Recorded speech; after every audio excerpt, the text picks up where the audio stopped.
वो मई 68 की वाणी चल रही थी। तीसरे पेज के अंतिम लाइन में बात चल रही थी।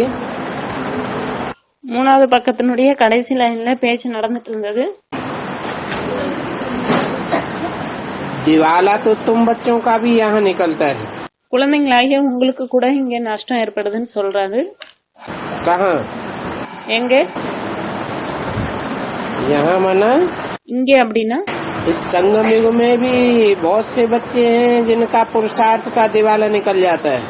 இந்த சங்கம் யுகத்துல கூட நிறைய குழந்தைங்க அந்த மாதிரி இருக்காங்க, புருஷார்த்தத்துல நஷ்டம் ஏற்பட்டுருது. उदाहरण दिया, அதோட உதாரணம் சொல்லிருக்காங்க. बहुत अच्छी सर्विस करती, சில சமயம் நல்ல புருஷார்த்தம் பண்றாங்க, நல்ல சர்வீஸ் பண்றாங்க, औरों को समझावंती, அப்புறம் மத்தவங்களுக்கும் புரிய வைக்கிறாங்க, फिर दिवाला मारती, அப்புறம் நஷ்டத்தை ஏற்படுத்தி விட்டுறாங்க. माया बड़ी जबरदस्त है। மாயா ரொம்ப வலுக்கட்டாயமானது. मैं क्या कर सकता हूँ? நான் என்ன பண்ண முடியும்? 2/5/68 की वाणी का चौथा पेज। बहुत अच्छे अच्छे बच्चे भी गिर पड़ते हैं। ரொம்ப நல்ல நல்ல குழந்தைகள் கூட கீழே விழுந்துடுறாங்க. ढेर के ढेर बच्चे हैं, நிறைய நிறைய குழந்தைங்க இருக்காங்க, ये पुरुषार्थ करते करते गिर पड़ते हैं। புருஷார்த்தம் பண்ணிக்கிட்டே இருக்காங்க, கீழே விழுந்துடுறாங்க. ये बाप है இவர் அப்பா, जो मुझे प्यार करते हैं, मैं भी उनको प्यार करता हूँ। என் மேல அன்பு காட்டுறாரு, அப்ப நானும் அவர் மேல அன்பு காட்டுறேன். बाप कहते हैं मेरी सर्विस करने वाले बच्चे मुझे बहुत याद आते हैं। அப்பா சொல்றாரு, என்னோட சர்வீஸ் பண்ணக்கூடிய குழந்தைகள் எனக்கு ரொம்ப நினைவுக்கு வராங்க. मैं बैठता हूँ तो सिर्फ तुमको नहीं देखता हूँ, நான் உட்கார்ந்து இருக்கிறேன், அப்ப நான் உங்களை மட்டும் பாக்குறது இல்ல, उन बच्चों को भी देखता हूँ जो बहुत अच्छी सर्विस करते हैं, அந்த குழந்தைங்களையும் பாக்குறேன். அதாவது யாரு ரொம்ப நல்ல சர்வீஸ்ல இருக்கிறாங்களோ, मेहनत करते हैं, वो भी मुझे बहुत याद पड़ते हैं, உழைக்கிறாங்களோ அவங்க கூட எனக்கு ரொம்ப நினைவுக்கு வருவாங்க. बहुत सर्विस करते हैं, बहुतों को सुखदायी बनाते हैं, ரொம்ப சர்வீஸ் பண்றாங்க, நிறைய பேரை சுகமானவங்களை ஆக்குறாங்க. नंबर बार पुरुषार्थ अनुसार उनको भी याद करता हूँ। நம்பர் பைசா புருஷார்த்தத்தினுடைய அடிப்படையில அவங்களையும் நினைவு செய்றேன்.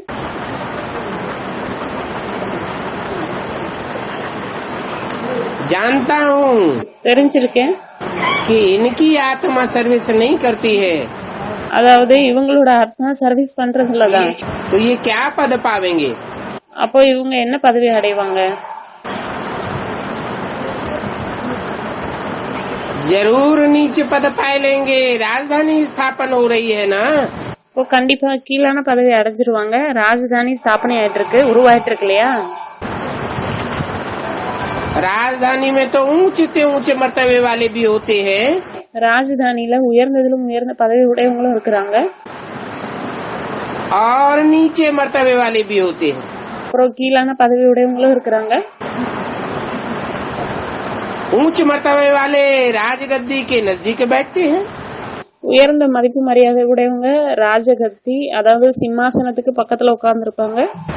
बाप हर एक बच्चे के पुरुषार्थ को जानते हैं, அப்பா ஒவ்வொரு குழந்தையினுடைய புருஷார்த்தத்தை பத்தி தெரிஞ்சிருக்கிறாரு. इन सभी बच्चों को किसने लाया? இந்த எல்லா குழந்தைங்களையும் யார் கொண்டு வந்தாங்க? बाप तो समझेंगे ना कि इन पंडों ने इन बच्चों को लाया। அப்பா புரிஞ்சுப்பாரு தானே, அதாவது இந்த பண்டாக்கள் இந்த குழந்தைங்களை கூட்டிட்டு வந்தாங்க. पंडे के बच्चे पांडव ही सर्विस करते हैं, பண்டவனுடைய குழந்தைகள் பாண்டவர்கள் தான் சர்வீஸ் பண்றாங்க. सर्विस करने वाले सर्विस करते हैं, சர்வீஸ் பண்ணக்கூடியவங்க சர்வீஸ் பண்றாங்க. जो सर्विस नहीं करते हैं उनके साथ हम कितना माता मारेंगे? யாரு சர்வீஸ் பண்றது இல்லையோ அவங்க கூட நம்ம எவ்வளவுதான் தலையில அடிச்சுக்க முடியும்? बाप कहते हैं அப்பா சொல்றாரு, मैं तो उतनी सर्विस नहीं करता हूँ, நான் அந்த அளவுக்கு சர்வீஸ் பண்றது இல்ல, तुम बच्चे मेरे से भी बहुत अच्छी सर्विस करते हो, குழந்தைங்களாகிய நீங்க என்னோட நல்ல சர்வீஸ் பண்றீங்க, क्योंकि तुम बाप को प्रत्यक्ष करते हो। ஏன்னா நீங்க அப்பாவை பிரத்யக்ஷம் பண்றீங்க, வெளிப்படுத்துறீங்க। तो बाप तुमको ही नमस्ते करते हैं। அப்போ அப்பா வந்து குழந்தைங்களாகிய உங்களுக்கு தான் நமஸ்தே பண்றாரு। बाप को प्रत्यक्ष करना, அப்பாவை வெளிப்படுத்துறது, ये बड़ी भारी सर्विस है। இது மிகப்பெரிய சர்வீஸ்। बाबा तो एक ही जगह पर बैठे हैं, பாபா ஒரே இடத்துல தான் உட்கார்ந்து இருக்கிறாரு, और तुमको तो चारों तरफ जाना पड़ता है। அப்புறம் உங்களுக்கு நாலா பக்கமும் போக வேண்டியிருக்கு। तो कौन से बाबा की बात है? இது எந்த பாபாவினுடைய விஷயம், कौन से सन की वाणी है? எந்த வருஷத்தினுடைய வாணி இது? 68 की वाणी है। 68ஓட வாணி। ब्रह्मा बाबा के लिए बोला, बाबा तो एक ही जगह बैठे रहते हैं, பிரம்மா பாபாவுக்காக சொல்றாரு, அதாவது அவர் ஒரே இடத்துல தான் உட்கார்ந்து இருக்கிறார்। परंतु तुम बच्चे ஆனா குழந்தைங்களாகி நீங்க जो डायरेक्ट बाप के मुख से सुनते हो, யாருன்னா டைரக்ட் அப்பா வாய் மூலமா கேட்கக்கூடியவங்க, उनको तो चारों तरफ जाना पड़ता है। அவங்களுக்கு வந்து நாலா பக்கமும் போக வேண்டியிருக்கு। शास्त्रों में दिखाते हैं ना, சாஸ்திரங்களை காமிக்கிறாங்க இல்லையா, चारों दिशाओं में जीत पाने के लिए गए, 4 திசைகள்லயும் வெற்றி அடையறதுக்கு போயிருந்தாங்க। बाबा की तुम सर्विस करते हो ना, பாபாவுடைய சர்வீஸ் நீங்க பண்றீங்க இல்லையா, तो बाप तुमको नमस्ते करते हैं, ஓ அப்பா உங்களுக்கு நமஸ்காரம் பண்றாரு, और फल भी तुमको मिलता है। அப்புறம் பலன் கூட உங்களுக்கு கிடைக்கும்। इनको उतना फल नहीं मिलता है, இவங்களுக்கு அந்த அளவுக்கு பலன் கிடைக்கிறது இல்ல। इनको யாருக்கு? है? ब्रह्मा को उतना फल नहीं मिलता है। பிரம்மாவுக்கு அந்த அளவுக்கு பலன் கிடைக்கிறது இல்ல। ये सारा ड्रामा बना हुआ है, இது எல்லாமே டிராமா உருவாக்கப்பட்டிருக்கு। बच्चों को समझाते रहते हैं। குழந்தைங்களுக்கு புரிய வச்சுட்டே இருக்கிறாரு।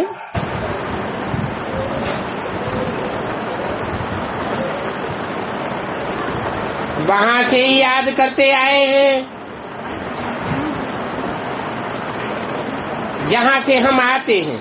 அங்க இருந்தே நினைவு செஞ்சுட்டே வந்திருக்காங்க, எங்க இருந்து நம்ம வரமோ।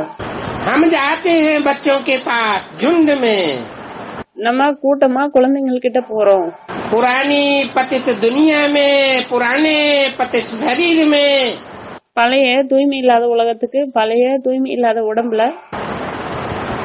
बात अंदर में चलती तो है ना, உள்ளுக்குள்ள இந்த விஷயம் எல்லாம் வருது இல்லையா।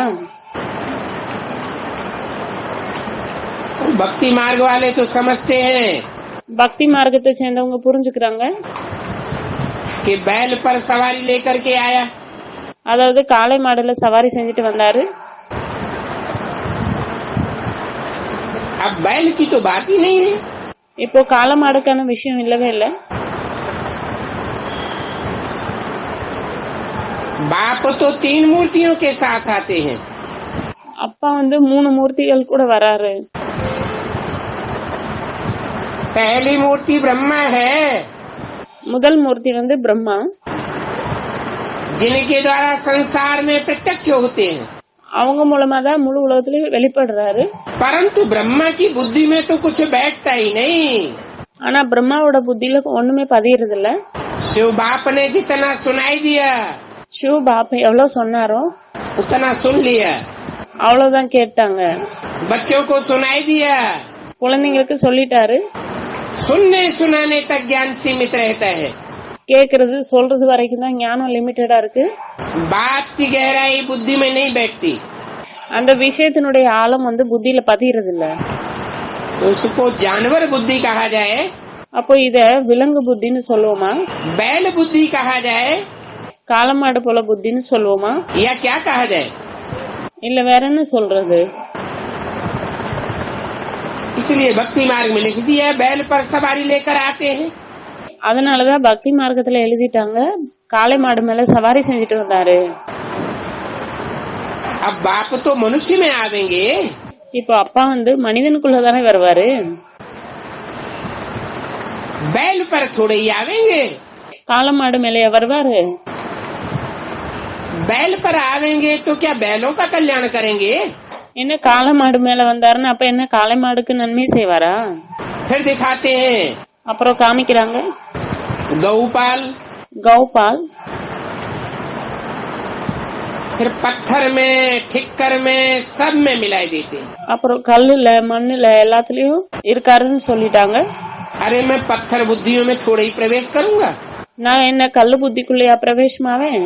ठिक्कर की तरह, मिट्टी की ढेले की तरह एक ठोकर लगे माया की और बिखर जाए, ऐसी कच्ची बुद्धियों में मैं प्रवेश थोड़े ही करता हूँ।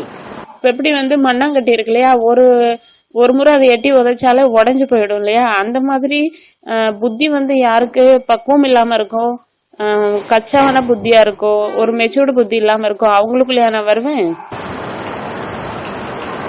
मैं तो अटल निश्चय बुद्धि में, நான் வந்து அசைக்க முடியாத நிச்சய புத்தி உடையவங்க, நம்பிக்கை உடையவங்க புத்தியில தான் मुकर्रर रथ में प्रवेश करता हूँ நிரந்தரமான ரதத்துலதான் நான் வரேன்.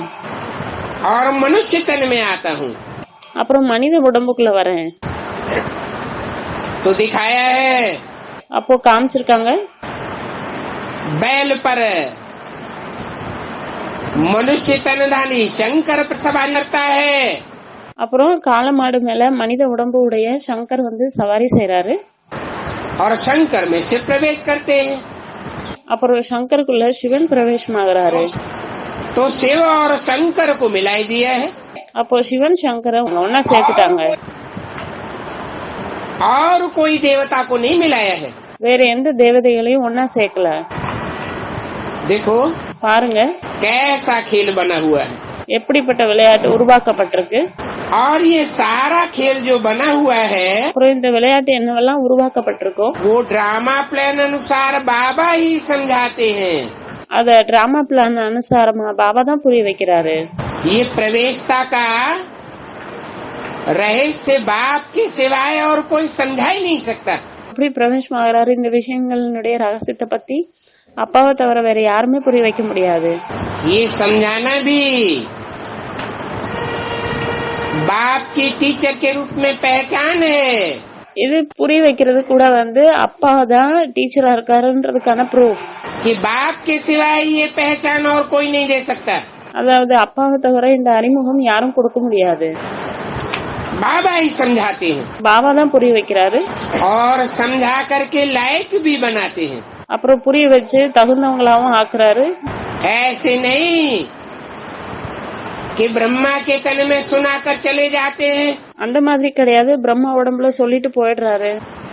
फिर हम बच्चे अपने आप समझते रहते हैं। அப்புறம் குழந்தைங்களாகி நாமளா புரிஞ்சுட்டே இருக்கிறோம், அப்படி கிடையாது. या सुप्रीम टीचर के रूप में आकर के समझाते हैं, இல்ல சுப்ரீம் டீச்சர் ரூபத்துல வந்து புரிய வைக்கிறாரு. बाद में हम बच्चे अपने आप लायक बनते रहते हैं। नहीं, அப்புறம் குழந்தைங்களாகி நாம தானாவே லாயக் ஆயிட்டே இருக்கிறோம், அப்படி இல்ல. सुनाते भी हैं, சொல்லவும் செய்யறாரு, समझाते भी हैं புரியவும் வைக்கிறாரு. और लायक बना करके भी जाते हैं प्रैक्टिकल में। அப்புறம் லாயக்கானவங்களாவும் பிராக்டிக்கல் ஆக்கிட்டு போறாரு. तो 3 मूर्तियों का पाठ उधा हुआ है। இப்போ 3 மூர்த்திக்கான பாட்டு வந்து பிக்ஸா இருக்கு. ब्रह्मा द्वारा सुनने सुनाने का फाउंडेशन डालते हैं। பிரம்மா மூலமா கேக்குறது சொல்றதுக்கான ஃபவுண்டேஷன் போடுறாங்க. ये सुनना सुनाना भक्ति मार्ग की बात हो गई। இந்த மாதிரி கேக்குறது சொல்றது இது பக்தி மார்க்கத்தினுடைய விஷயம். त्रिनेत्री शंकर के द्वारा திரிநேத்ரி சங்கர் மூலமா बुद्धि से समझाने का पाठ बजाते हैं, புத்தியின் மூலமா புரிய வைக்கிறதுக்கான பாட்டு செய்யறாரு. और विष्णु के द्वारा प्रैक्टिकल एक्ट में करके जाते हैं। அப்புறம் விஷ்ணு மூலமா பிராக்டிக்கல் ஆக்ட்ல பண்ணிட்டு போறாரு. प्रैक्टिकल पार्ट பிராக்டிக்கல் பாட்டு बच्चों का दैवत्व குழந்தைங்களுடைய தெய்வீக தன்மை प्रत्यक्ष हो जाता है। வெளிப்படுது. तो लायक बना के जाते हैं ना। இப்போ லாயக் ஆக்கிட்டு போறாரு இல்லையா. अभी तुम बच्चों को 2 बाप हैं। இப்போ குழந்தைங்களாகி உங்களுக்கு 2 அப்பா இருக்காங்க. 2 इंजन मिलती है संगारने के लिए। 2 இன்ஜின் கிடைக்குது அலங்காரம் பண்றதுக்காக. कौन कौन से 2 इंजन? 2 இன்ஜின் என்னென்ன?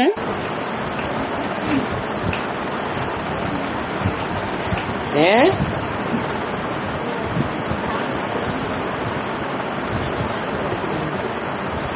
कोई ट्रेन होती है, ऊंची चाड़ी ट्रेन चढ़ती है, இப்போ ஒரு சில ட்ரெயின் இருக்கு உயர்ந்த இடத்துல ஏறுது पहाड़ों पर, மலை மேல. तो 2 इंजन लगाए जाते हैं. இப்போ 2 இன்ஜின் அதுல வச்சிருப்பாங்க. साधारणतया मैदान में दौड़ती है तो 1 इंजन ही काम करता है. இப்போ சாதாரணமா மைதானத்துல ஓடக்கூடிய ட்ரெயின்னா ஒரே இன்ஜின் தான் வச்சிருப்பாங்க. तो यहाँ 2 इंजन कौन से हैं? இப்போ இங்க வந்து 2 இன்ஜின் யாருன்னு கேக்குறாரு.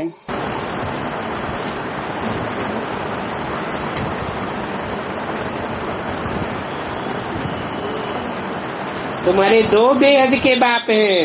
உங்களுடைய அப்பா எல்லைக்கு அப்பாற்பட்டவர் 2 பேர் இருக்காங்க. एक है बिंदु बिंदु आत्माओं का बाप. ஒருத்தர் வந்து புள்ளி புள்ளி ஆத்மாக்களுடைய அப்பா.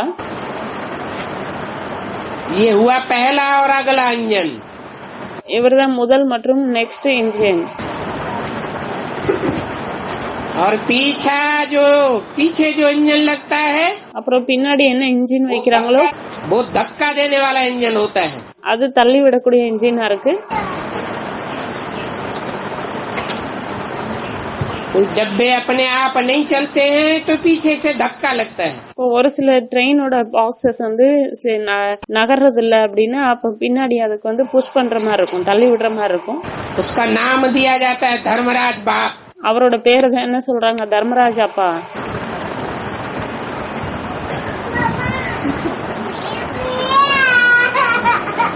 तब तुम जेवर आदि धारण करते हो. அப்பதான் நீங்க வந்து இந்த நகைகள்லாம் போட்டுக்கிறீங்க.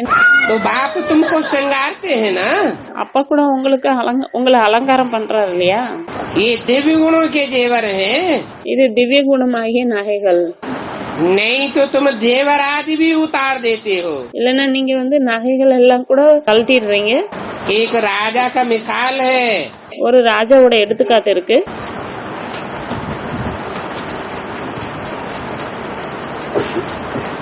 किसी क्रिश्चियन की अच्छी बच्ची देखी. கிறிஸ்டியனோட யாரோ நல்ல பெண்ணை பாத்திருக்காங்க. बोला इनको मैं रानी बनाता हूँ. அப்ப சொல்றாரு அவரு, நான் இவங்களை வந்து ராணி ஆக்கிக்கிறேன். परंतु उसमें अकल तो था नहीं. ஆனா அவங்களுக்குள்ள புத்தி இல்லவே இல்ல. अकल होती ஒருவேளை புத்தி இருந்ததுன்னா तो राजा की रानी बन करके இப்போ ராஜாவோட ராணி ஆயிட்டு अच्छा खासा रनवास संभालती. நல்ல விதமா ராணிகள் இருக்கக்கூடிய அந்த இதெல்லாம் வந்து மெயின்டைன் பண்ணுவான். अकल नहीं थी. ஆனா வந்து அவங்களுக்கு புத்தி கிடையாது. तो बोली मुझे तो अपने घर जाना है. அப்ப சொல்றாங்க, எனக்கு என்னோட வீட்டுக்கு போகணும். घर घर की बीमारी लग गई. வீடு வீடுன்ற நோய் ஒட்டிட்டு இருக்குது. बाबा ने बड़ी लंबी हिस्ट्री सुनाई. பாபா மிகப்பெரிய நீளமான ஹிஸ்டரி சொல்லியிருக்கிறாரு. ऐसी कथाएं भक्ति मार्ग में बहुत सुनाते हैं. இந்த மாதிரி கதைகள்லாம் பக்தி மார்க்கத்துல நிறைய சொல்லுவாங்க. ये कहाँ की कथाएं हैं? இதெல்லாம் எங்க இருக்கக்கூடிய கதைகள்? हैं? ये संगम युग की रानियों की कथाएं हैं जब के बाप आते हैं. இது சங்கம யுகத்தினுடைய ராணிகளினுடைய கதைகள் எப்ப அப்பா வராரோ. अकल की बात है. அப்ப இது எல்லாமே புத்திக்கான விஷயம். यहाँ भी बाप के पास कितनी आती हैं. இங்கே கூட அப்பா கிட்ட எத்தனை பேர் வராங்க. मैं उनको विश्व की महारानी बनाता हूँ. நான் அவங்கள விஸ்வத்தினோட மகாராணி ஆக்குறேன். फिर घर घर की बीमारी पकड़ती है तो मुझे ही छोड़ करके चली जाती है. அப்புறம் வீடு வீடுன்ற நோய் வந்துருது, அப்புறம் என்னைய விட்டுட்டு போயிடுறாங்க.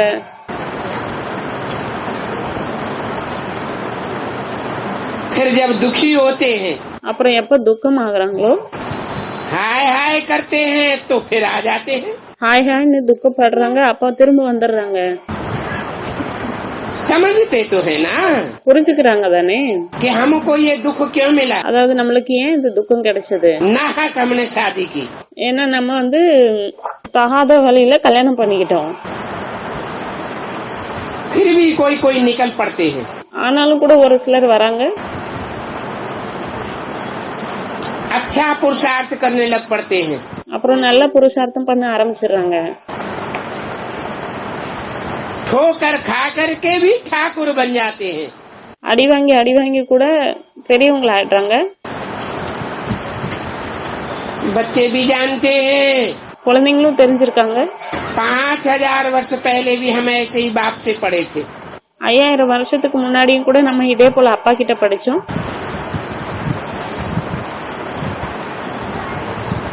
बाप मिला, அப்பா கிடைச்சிட்டாரு, पहचाना, தெரிஞ்சுக்கிட்டோம்.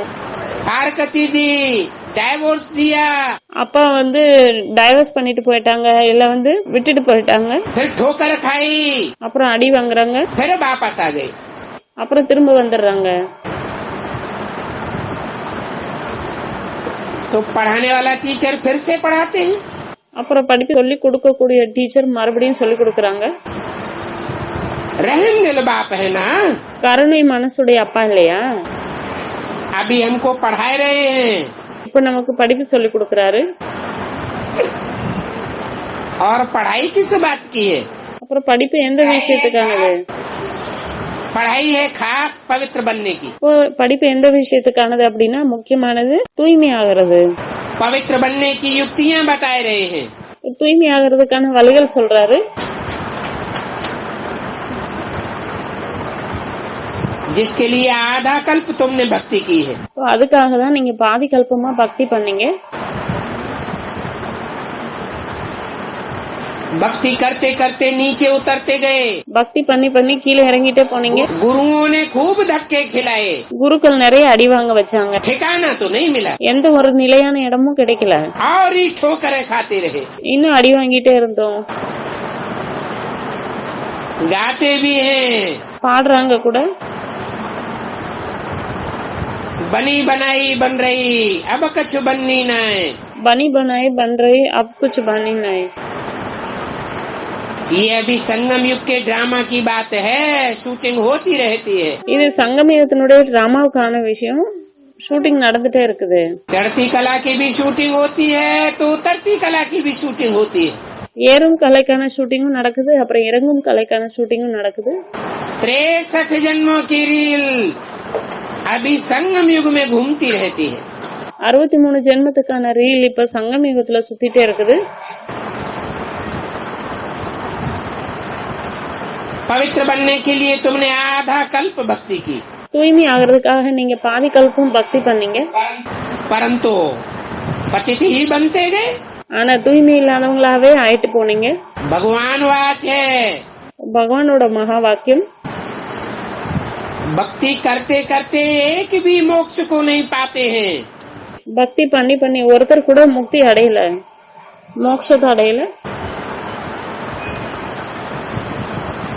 अभी बाप कहते हैं चिंता ताकि कीजिए जो अनहोनी होए. அப்பா சொல்றாங்க ஏன் கவலைப்படுறீங்க, नई कोई बात होती नहीं है. எதுவுமே புதுசா நடக்கிறது இல்ல.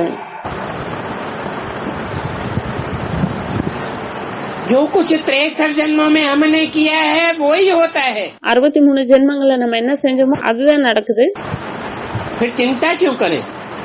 அப்புறம் ஏன் கவலை? अम्मा मरे तो हलवा खाओ. அம்மா இறந்துட்டாங்கன்னா அல்வா சாப்பிடுங்க. अभी तो बाप सब चिंताएं दूर कर देते हैं. இப்ப அப்பா எல்லா கவலைகளையும் தூரமாக்கிடுறாரு.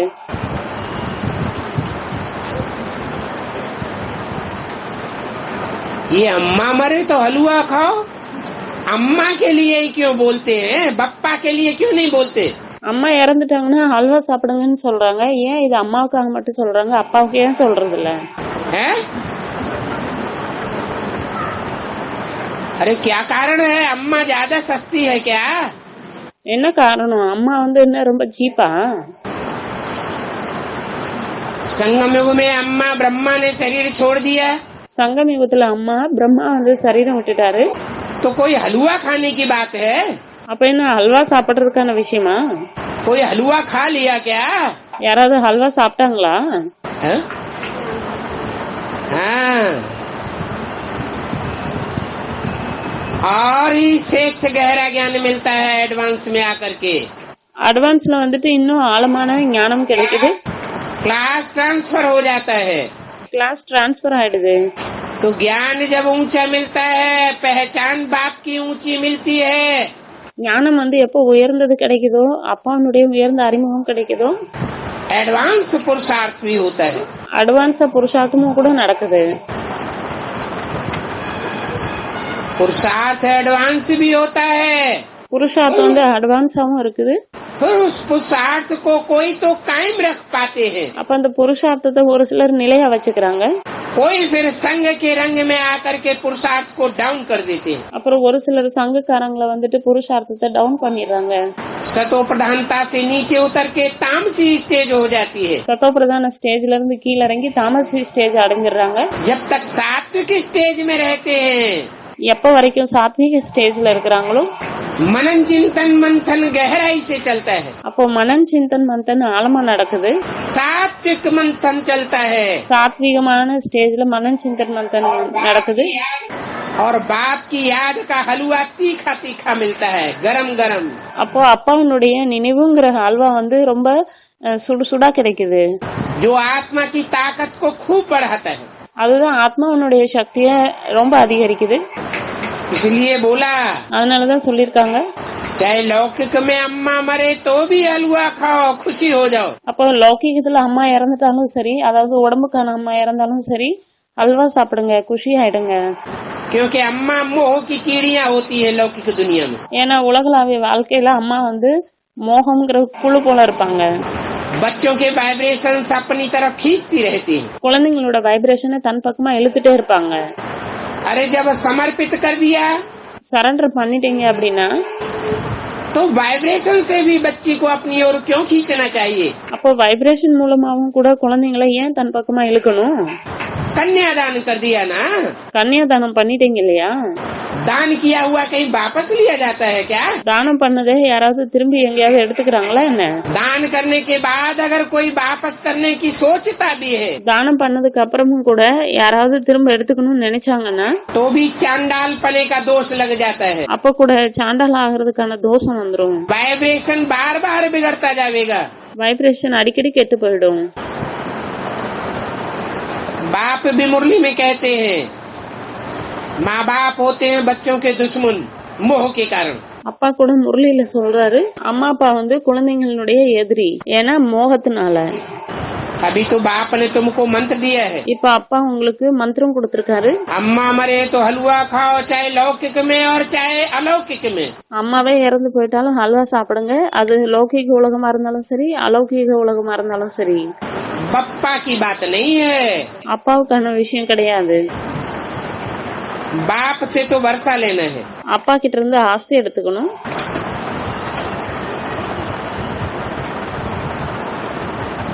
बाप अमरनाथ बन करके आया है அப்பா அமர்நாத் ஆயிட்டு வந்திருக்கிறாரு. और रचयिता बाप द्वारा ही रचना के आदि मध्य अंत को तुमको जानना है. அப்போ படைப்பவர் அப்பா மூலமா தான் படைப்பினுடைய ஆரம்பம் மத்தியம் கடைசியா உங்களுக்கு தெரிஞ்சுக்கணும். बाप एक है அப்பா ஒருத்தர் தான், और रचनाएं अनेक प्रकार की हैं. அப்புறம் படைப்புகள் நிறைய விதமா இருக்கு. उस रचना में हम भी रचना है, அந்த படைப்புல நாமளும் கூட படைப்பு தான். तो अपन को देखना है हमारा कौन सा नंबर है, அப்போ நம்மள பாக்கணும், நம்மளோட நம்பர் எது, हमारा आदि क्या है, मध्य क्या है, अंत क्या है, நம்மளோட ஆரம்பம் என்ன, மத்தியம் என்ன, கடைசி என்ன, कहाँ क्या पार्ट हमारी आत्मा ने बजाया है. எங்க நம்மளோட ஆத்மா என்ன பாட்டு செஞ்சது. क्योंकि बाप ही आकर के रचयिता और रचना के आदि मध्य अंत का राज समझाते हैं. ஏன்னா அப்பா வந்துதான் படைப்பினுடைய ஆரம்பம் மத்தியம் கடைசியினுடைய ரகசியத்தை புரிய வைக்கிறாரு. जैसे गीता में अर्जुन से भगवान ने कहा, हे अर्जुन, எப்படி வந்து கீதையில அர்ஜுன் கிட்ட பகவான் சொன்னாரு, ஹே அர்ஜுன், पुरुषार्थ का अर्जन करने वाले को अर्जुन कहा जाता है. புருஷார்த்தத்துக்கான சம்பாதிக்க கூடியவங்க, புருஷார்த்தத்துக்காக செய்யக்கூடியவங்க, அந்த மாதிரி இருக்கிறவங்கள அர்ஜுன் சொல்றாங்க.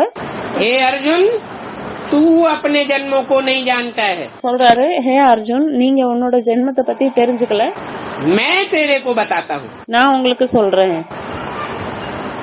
तो क्या भगवान ने अर्जुन के 84 जन्म बताए?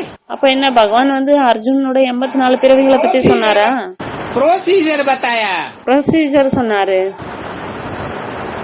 ऐसे ऐसे मंथन करेंगे, இந்த மாதிரி எல்லாம் மந்தன் பண்ணும் அப்படின்னு, ऐसे ऐसे सेवा करेंगे, இந்த மாதிரி எல்லாம் சேவை செஞ்சோம்னா तो अनेक जन्मों का पार्ट अंदर ही अंदर खुलता जाएगा। அப்போ நிறைய ஜென்மத்துக்கான பார்ட் உள்ளுக்குள்ள நம்மளுக்கு கிளியர் ஆயிட்டே இருக்கும்.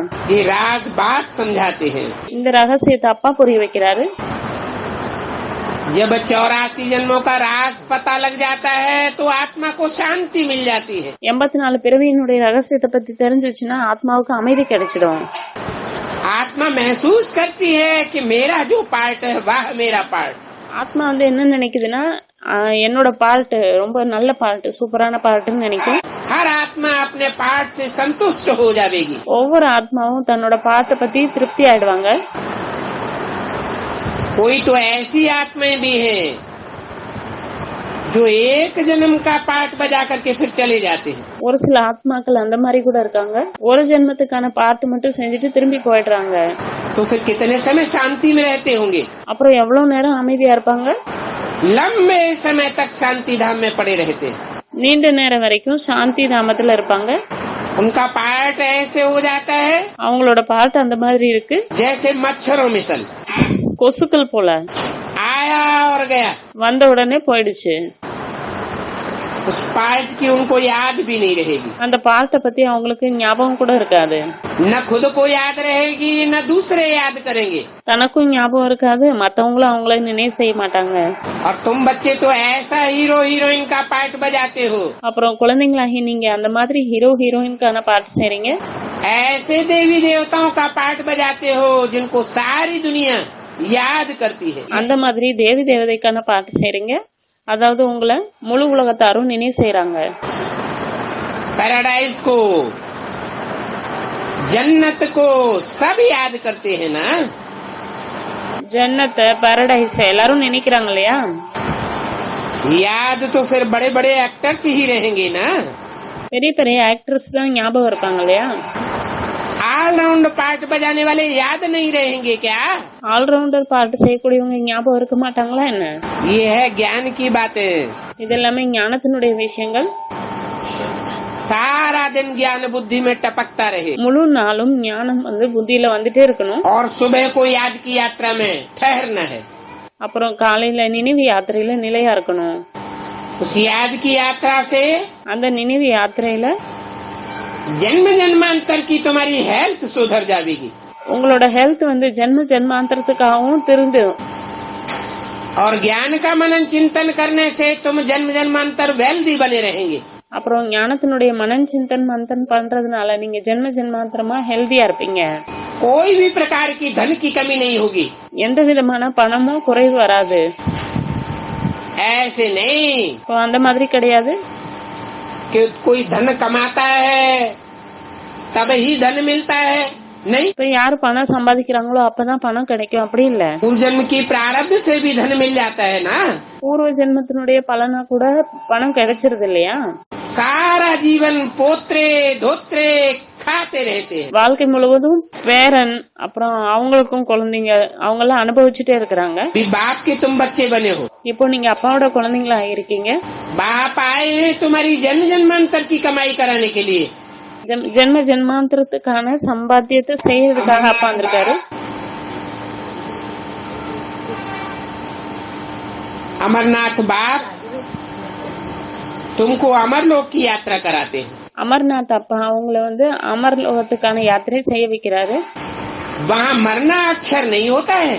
அங்க இறக்குறதுக்கான வார்த்தையே இருக்காது. शरीर बूढ़ा हुआ வயசாயிடுச்சு உடம்பு அப்படின்னா तो दिल होती है अभी हम शरीर छोड़ करके दूसरा शरीर लेवे। அப்போ மனசுல என்ன தோணுது அப்படின்னா நம்ம இந்த சரீரத்தை விட்டுட்டு புதிய சரீரம் எடுத்துக்கணும். வேற स्वेच्छा से होता है ना, தானாவே இஷ்டப்பட்டு நடக்குது இல்லையா? अनिच्छा पूर्वक कोई काम नहीं होता। ஆசை இல்லாம எந்த வேலையும் நடக்காது. सर्प का मिसाल भी दिया जाता है। பாம்போட எடுத்துக்காட்டு கூட சொல்றாங்க. ये मिसाल आदि तो सब इस समय संगम युग के हैं। இப்ப இந்த எடுத்துக்காட்டு இது எல்லாமே இந்த நேரம் சங்கம் யுகத்துக்கானது. जरूर तुमने सर्प मिसल शरीर त्याग किया है। अपनी स्वेच्छा से। கண்டிப்பா நீங்க பாம்பு போல தன்னுடைய இஷ்டப்படி தியாகம் பண்ணிருப்பீங்க. ये पुराना हड्डी मांस मज्जा त्वचा का शरीर खलास होता जाएगा। இப்போ இந்த பழைய எலும்பு சதை மாஸ் அந்த சதைகள் இதெல்லாம் சேர்ந்த உடம்பு வந்து அழிஞ்சுக்கிட்டே போகும். और नया शरीर मिलेगा। அப்புறம் புதிய சரீரம் கிடைக்கும். तो ये भ्रमरी का दृष्टांत, सर्प का दृष्टांत, அப்புறம் பிரம்மரின்னு ஒரு வண்டு இருக்கும், ஒரு பூச்சி ஒரு வண்டு இருக்கும், அதோட எடுத்துக்காட்டு இந்த பாம்போட எடுத்துக்காட்டு. ये सब अभी संगम युग के दृष्टांत हैं। இதெல்லாம் எடுத்துக்காட்டுமே இப்போ சங்கம யுகத்துக்கான எடுத்துக்காட்டு. जो फिर भक्ति मार्ग में गुरु लोग बतलाते रहते हैं। அப்புறம் அததான் பக்தி மார்க்கத்துல குருக்கள் சொல்லிட்டே இருக்கிறாங்க. इनके अर्थ को तो समझते ही नहीं है। இதனுடைய அர்த்தத்தை புரிஞ்சுக்கிறதே இல்ல. अभी तुम अर्थ को भी जानते हो। இப்போ நீங்க அர்த்தத்தை கூட தெரிஞ்சிருக்கீங்க.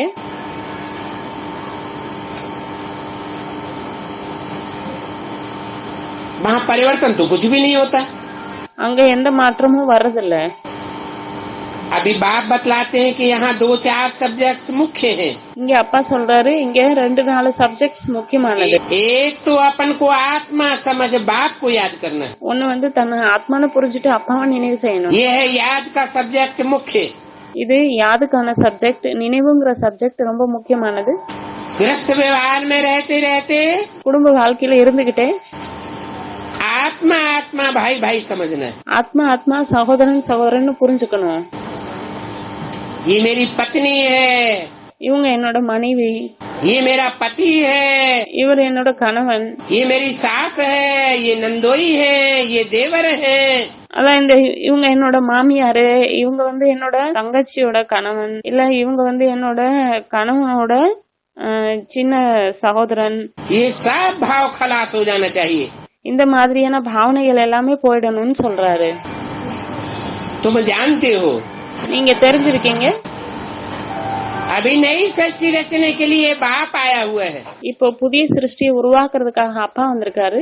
पुराने संबंधों की दुनिया ही खलास होने वाली है। பழைய சம்பந்தத்தினுடைய உலகமே போயிடும், அழிய போகுது. बाप के कार्य में हम स्वेच्छा से परिवर्तनशील बनेंगे। அப்பாவோட காரியத்துல நாம இஷ்டப்பட்டு பரிவர்த்தனைशील அதாவது மாற்றம் செய்யக்கூடியவங்களா ஆனோம் அப்படின்னா, परिवर्तन करने में निमित्त बनेंगे तो हमारा ऊंचा पद बन जाएगा।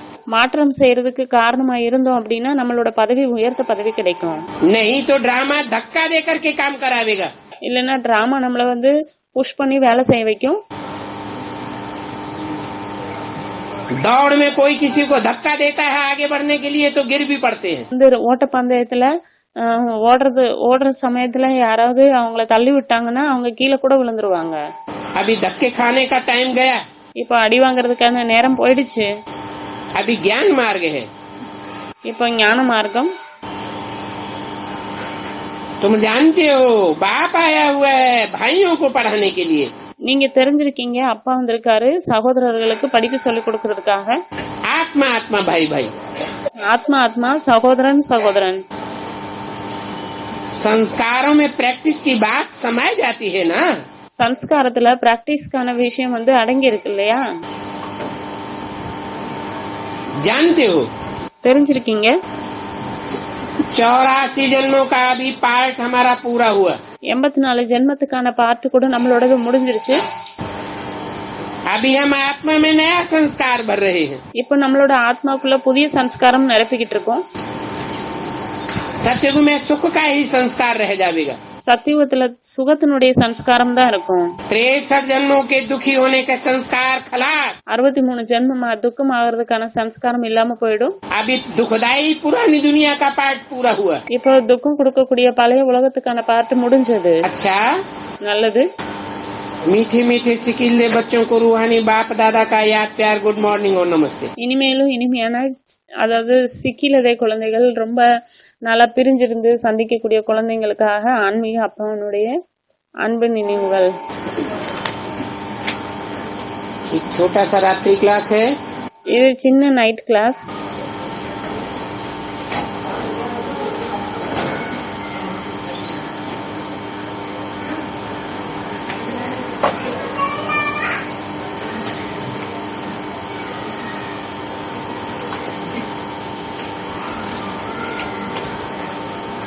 प्रथम मई सन 1968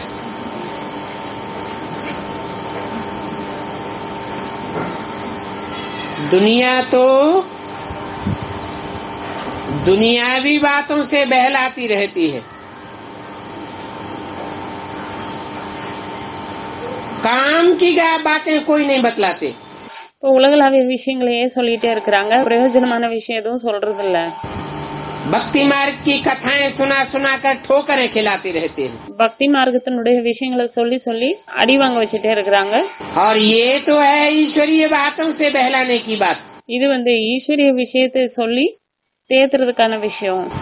ये तुम बच्चों की है रूह रेहान। குழந்தைங்களாகிய உங்களுடையது இது என்னன்னா ஆன்மீக உரையாடல்। रूह अपने रूहानी बाप से वार्तालाप करती है। रूह आत्मा तன்னோட அப்பா கிட்ட உரையாடல் செய்து, और ये रूह रेहान सिर्फ संगम युग में ही होती है।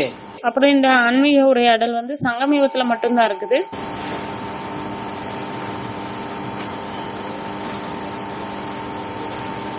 इस पुरुषोत्तम संगम युग पर ही बाप आकर के रूहों से रूहान करते हैं। இந்த புருஷோத்தம் சங்கம யுகத்துலதான் அப்பா ஆத்மாக்களோட உரையாடல் செய்யறாரு, बातें करते हैं, பேசுறாரு,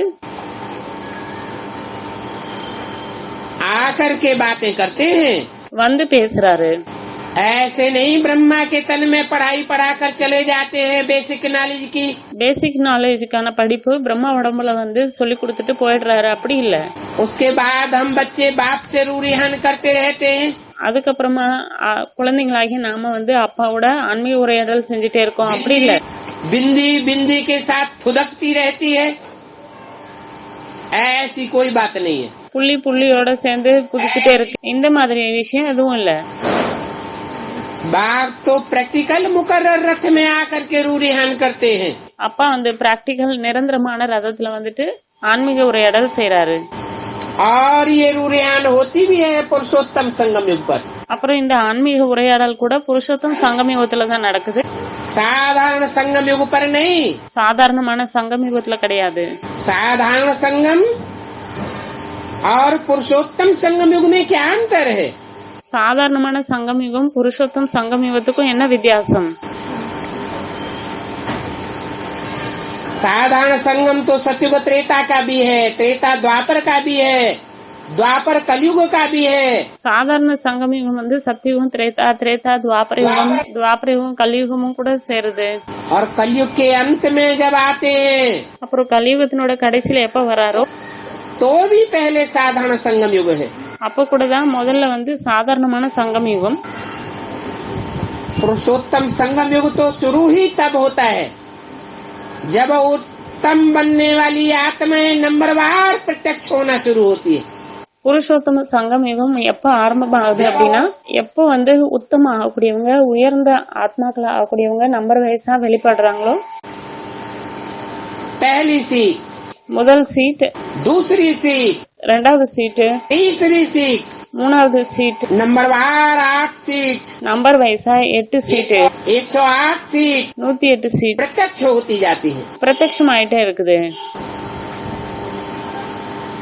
तो बाप समझाते भी हैं बच्चों को। அப்போ அப்பா குழந்தைங்களுக்கு புரிய வச்சிட்டு இருக்காரு कि पक्की पक्की रूह रेहान करने के लिए अपन को आत्मा समझो।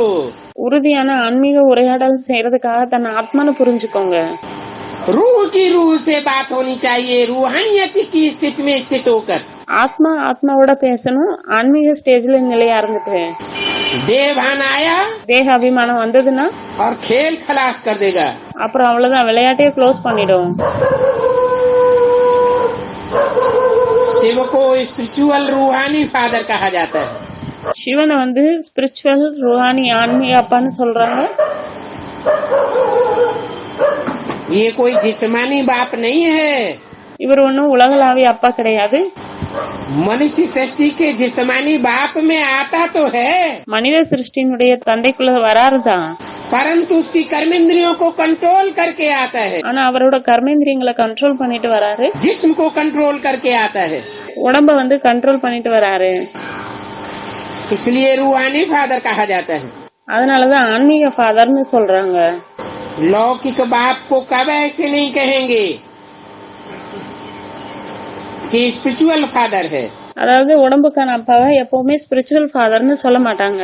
तो है ही जिस्मानी बाप, அப்ப அவர் என்னது உடம்புக்கான அப்பா, जिस्म को जन्म देते हैं, உடம்புக்கு தான் ஜென்மம் கொடுக்கறாரு.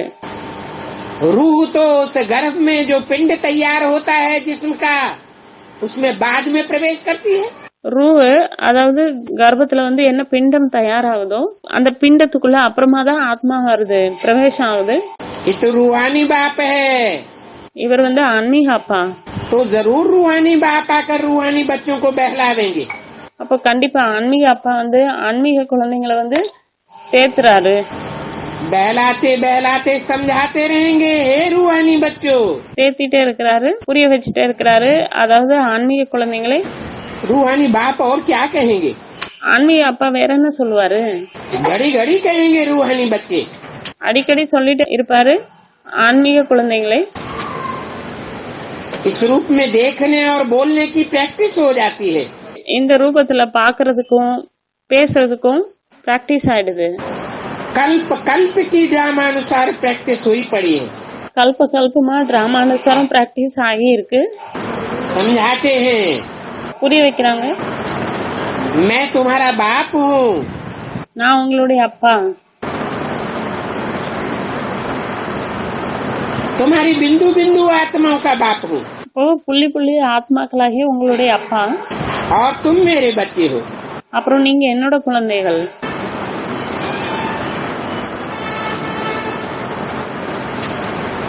ऐसे भी नहीं, இப்போ அந்த மாதிரி கிடையாது.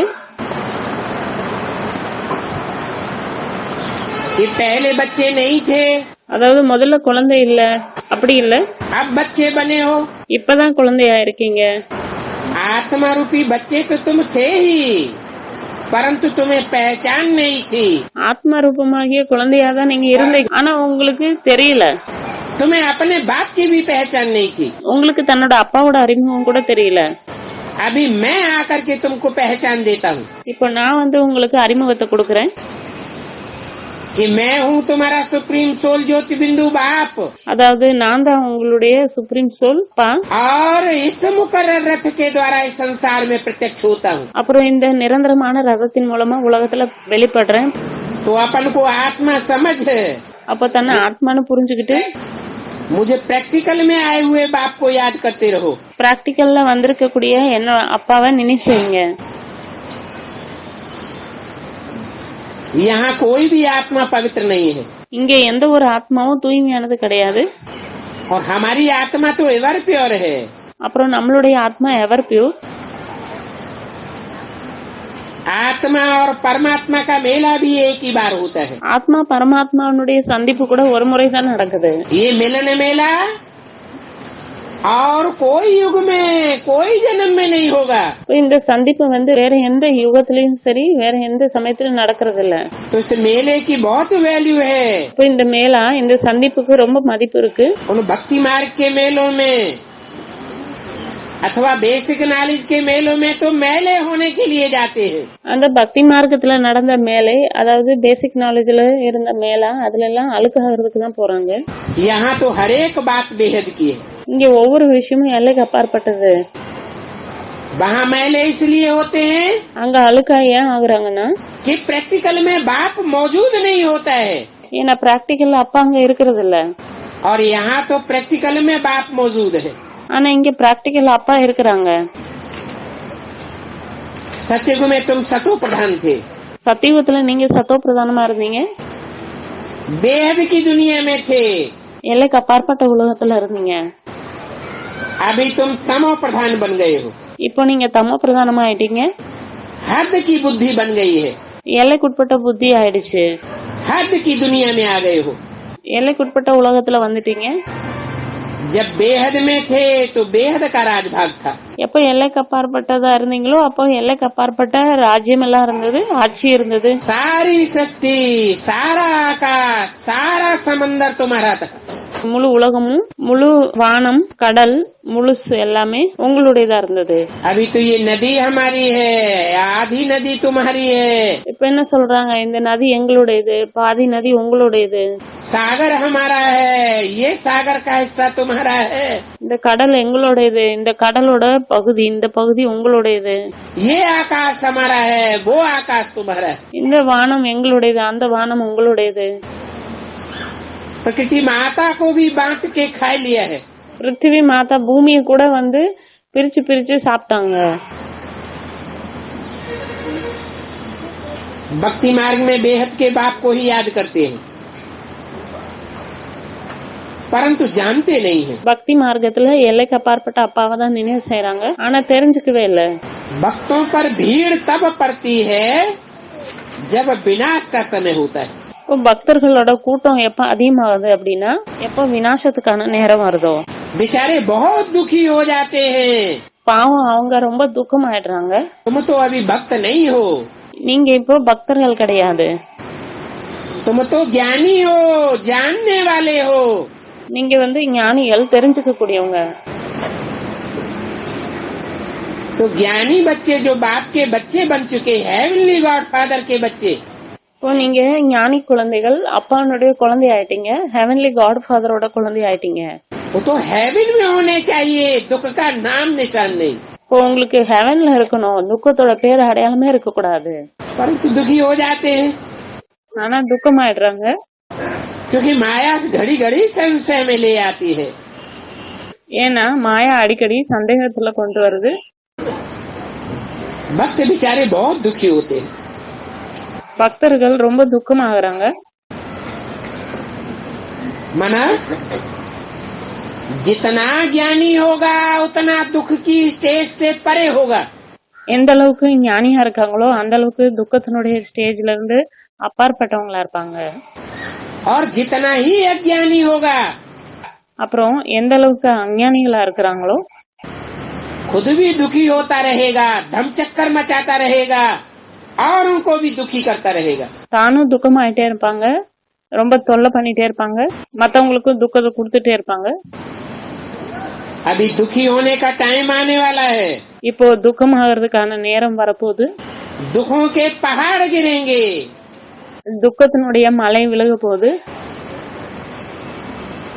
बच्चे जानते हैं ना, குழந்தைங்க தெரிஞ்சிருக்காங்க இல்லையா, न अन्न मिलेगा न जल मिलेगा. இப்போ அன்னமும் கிடைக்காது, தண்ணியும் கிடைக்காது.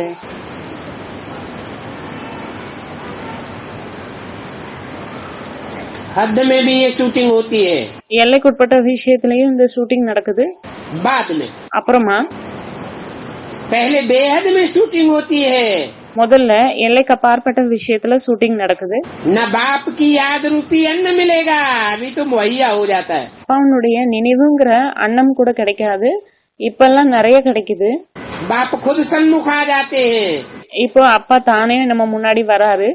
एक बार नहीं, बार बार. ஒரு முறை மட்டும் இல்ல, அடிக்கடி வராரு. न अन्न मिलेगा, अन्न माने அப்போ அன்னம் கிடைக்காது. அன்னம் அப்படின்னு என்னது? याद की खुराक. நினைவுங்கிற சாப்பாடு. न जल मिलेगा, जल माने அப்புறம் தண்ணி கிடைக்காது. தண்ணி அப்படின்னு என்னது? ज्ञान की खुराक भी नहीं मिलेगी. ஞானம்ங்கிற சாப்பாடு, அந்த தண்ணி கூட கிடைக்காது. अभी तो डायरेक्ट बाप से सुनते रहते हैं. இப்பெல்லாம் டைரக்டா அப்பா கிட்ட இருந்து கேட்டுட்டே இருக்கிறோம். कम से कम टैप रिकॉर्डर குறைஞ்சபட்சம் டேப் ரெக்கார்டர் या टीवी में तो देखते ही रहते हैं. இல்ல டிவிலயாவது பாத்துட்டே இருக்கிறோம்.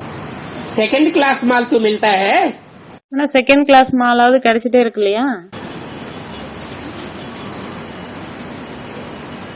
गैस के पाइप फटने से पानी में भी जहर मिल जाता है. கேஸ் பைப் உடைஞ்சிருச்சுன்னா அப்புறம் தண்ணியில கூட விஷம் கலந்துடும். क्या कहा என்ன சொன்னாரு? है? गैस ये क्या चीज होती है? கேஸ் இது என்னது? गैस का पाइप फटता है ना, கேஸ் பைப் உடையுது இல்லையா? हद की गैस भी है और बेहद की गैस भी है. எல்லைக்குட்பட்ட விஷயத்துல கேஸும் இருக்கு, எல்லைக்கு அப்பாற்பட்ட விஷயத்துல கேஸ் இருக்கு.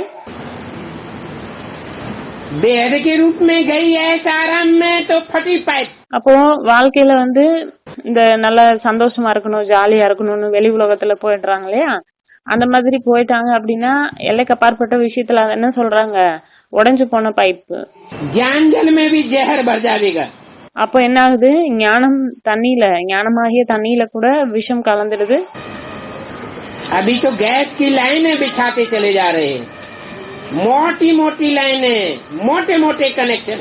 இப்பெல்லாம் கேஸ் லைனை வந்து நிறைய ஏற்படுத்திக்கிட்டே இருக்கிறாங்க. அது பெரிய பெரிய கேஸ் பைப் எல்லாம் வைக்கிறாங்க, பெரிய பெரிய கனெக்ஷன் வைக்கிறாங்க. टीवी में, அப்புறம் டிவில, टेप रिकॉर्डर में, டேப் ரெக்கார்டர்ல वो लाइन खत्म होने के कारण அந்த லைன் இல்லாத காரணத்தினால वो ज्ञान जल भी नसीब नहीं होगा.